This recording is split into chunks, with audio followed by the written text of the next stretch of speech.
यहाँ त कति राम्रो मान्छे आउँदा रहेछन् सिल्लु कस्ता राम्रो मान्छे आएको यार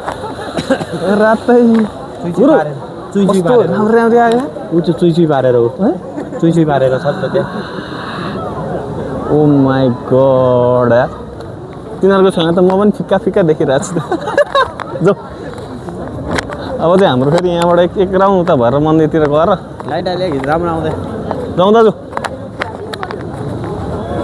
होइन आइ हो हामी चाहिँ आज बसन्तपुर दरबार स्क्वायर आएको छौँ अनि त्यसपछि आएर राम्रो छ जे होस् अहिलेसम्म हामी राम्रै तरिकाले आयौँ होइन तर एकल काटे एकजना छन्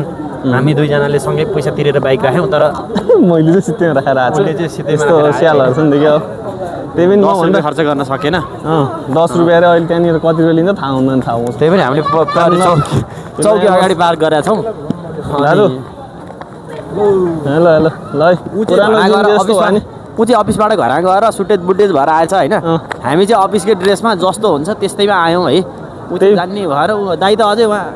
धुलो मैलोमा आउनु भएको छ अब जबरजस्ती तपाईँले उठाएको कामबाट होइन यतै अघि त हामी उतै बस्नुपर्ने रहेछ नि त गुरु यार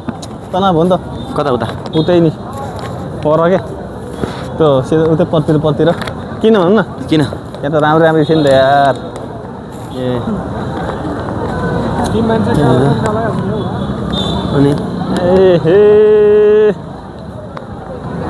नयाँ वर्षको शुभकामना है साथीहरू अनि अब 2082 साल त हाम्रो यस्तै गयो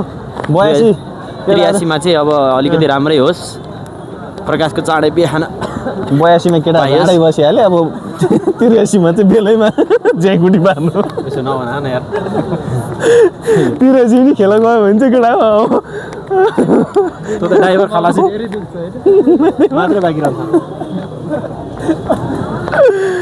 फर्केर घर गयो हुन्छ है फेरि अब हामी चाहिँ अहिले काल भैरव अगाडि आइपुग्न लाग्यौँ के भएर